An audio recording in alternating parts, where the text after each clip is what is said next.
যোৱা 20 ডিচেম্বৰ তাৰিখে অসম আবৃত্তি আৰু সংস্কৃতি পৰিষদৰ উদ্যোগত দিছপুৰস্থিত PWD কনভেনশ্যন চেণ্টাৰ প্ৰেক্ষাগৃহত অনুষ্ঠিত হয় অসম আবৃত্তি মহোৎসৱ 2025। উক্ত অনুষ্ঠানত অসম আবৃত্তি আৰু সংস্কৃতি পৰিষদৰ বিভিন্ন জিলা শাখাৰ মাজত প্ৰদৰ্শনীমূলক দলীয় আবৃত্তি প্ৰতিযোগিতা অনুষ্ঠিত কৰা হয়।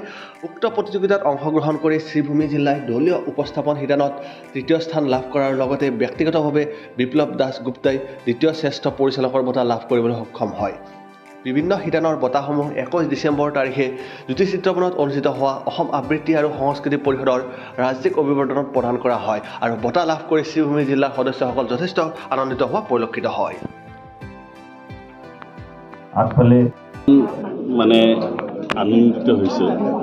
ফাৰ্ষ্ট টাইম আমি শ্ৰীভূমিৰ পৰা আহি পাইছোঁ ইয়াত আৰু আমি ব্যক্তিগতভাৱে দ্বিতীয় শ্ৰেষ্ঠ পৰিচালক হিচাপে সন্মানিত হ'ল আৰু দলীয়ভাৱে তৃতীয় শ্ৰেষ্ঠ উপস্থাপনা যোৱাকালি আমি কৰিব পাৰিছিলোঁ। এইটো খালি আমাৰ শ্ৰীভূমিৰ গৌৰৱ নহয়, এইটো আমাৰ বৰাক ভেলীৰ গৌৰৱ, এইটো আমাৰ অসমৰ গৌৰৱ।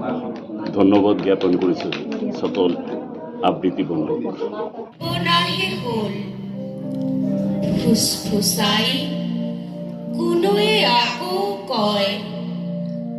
তুলাহে ঐক্যবদ্ধ সুৰৰ লয়, হওক সংস্কৃতিৰ নতুন উদ্বোধয়, হওক সংস্কৃতিৰ নতুন উদ্বোধয়। বজালো ঢোলটি, চৌদিশে বাজিল পেঁপাটি, কুলু কুলু ধ্বনিৰে সমবেত হ'ল সকলোটি।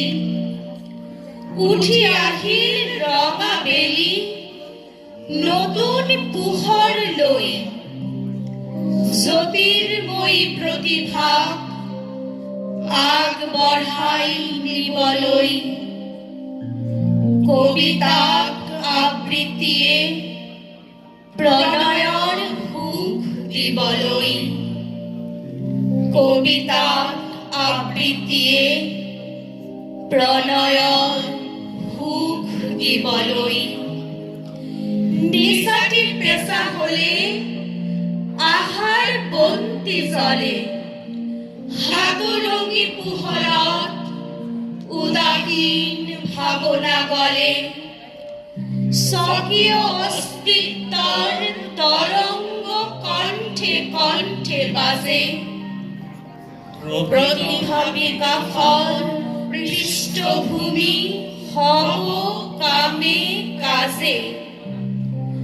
আদৰ্শ উদ্দেশ্য জিলিকিব নসাজে, শব্দৰ কুহাৰী হৈ তুলিছ জয়ধ্বনি।